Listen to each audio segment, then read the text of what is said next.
Friends, इस video में हम S3 बकेट को समझने वाले हैं। S3 बकेट एक ऑब्जेक्ट स्टोरेज सर्विस होती है जो स्टोर करती है CSS, JS, HTML, JSON, image and PDF को as a object inside bucket.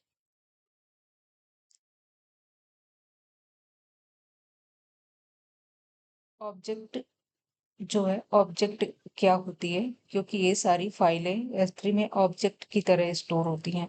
अब ऑब्जेक्ट ऑब्जेक्ट मतलब कि file and it's Meta data.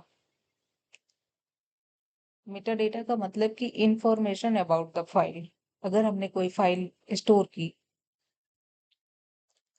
तो उसकी इंफॉर्मेशन भी उसमें ऑब्जेक्ट में होती है। इंफॉर्मेशन लाइक उसकी क्या साइज है, कंटेंट टाइप क्या है, अप अपलोडेड डेट, ये सारी चीजें भी उस ऑब्जेक्ट में होती हैं। S3 बकेट का full form simple storage service होता है जो ऑफर करता है high availability, scalability, security and performance. तो हम इसको EC2 से कंपेयर करते हैं।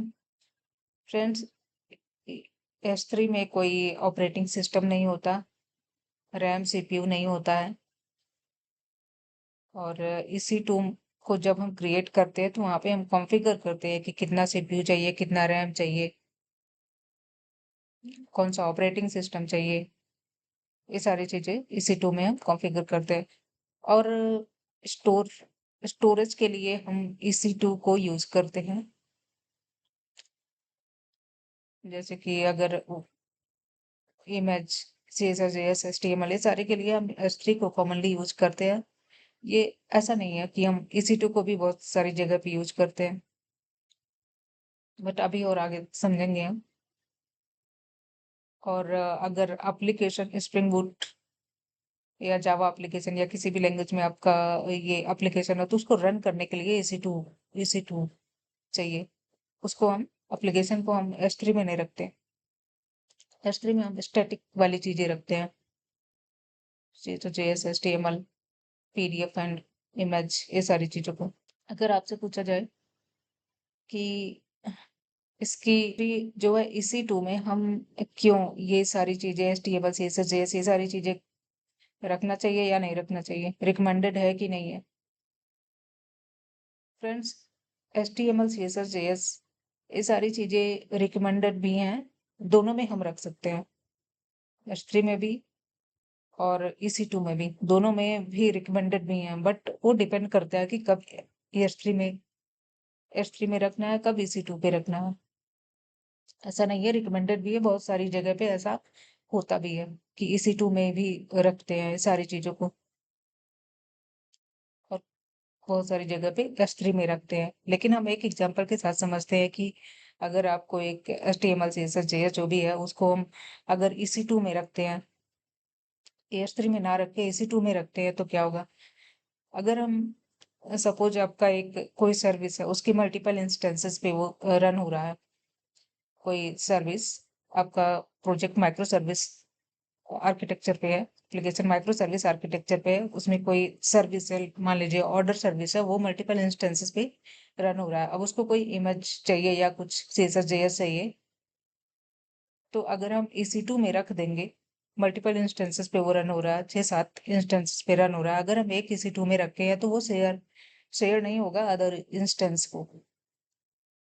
तो एक रीजन है कि हम इसलिए S3 में रखते हैं। जब हम S3 में रखते हैं तो वो अ, बाकी सारे इंस्टेंस S3 से एक्सेस कर सकते हैं। तो ये एक रीजन है कि हम ये सारी चीजों को, जो फ्रंट एंड की जो स्टैटिक फाइलें होती हैं, CSS, HTML, JS, इमेज और PDF, ये सारी चीजों को हम S3 में रखते हैं। बट बहुत सारे केसेस में आपका HTML, CSS, JS ये EC2 में भी रखा जाता है। डिपेंड करता है, रिक्वायरमेंट के अनुसार भी डिपेंड करता है कि कहाँ रखना है। बट आपका जो इमेज है, अपलोड इमेज या अपलोड PDF, ये रिकमेंडेड नहीं है EC2 में। EC2 में इसको अपलोड करना, इमेज को और PDF को अपलोड करना, ये रिकमेंडेड नहीं है।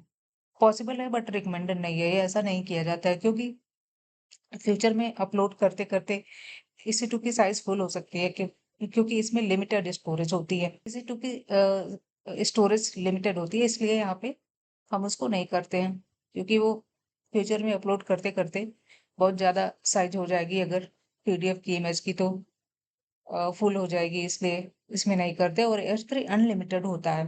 S3 की साइज अनलिमिटेड होती है, ऐसा हम कह सकते हैं, क्योंकि AWS ऑटोमेटिकली स्केल करता है स्टोरेज को फॉर अस। हमें इसमें जो है डिस्क को एलोकेट नहीं करना पड़ता, जैसा कि EC2 में किया जाता है।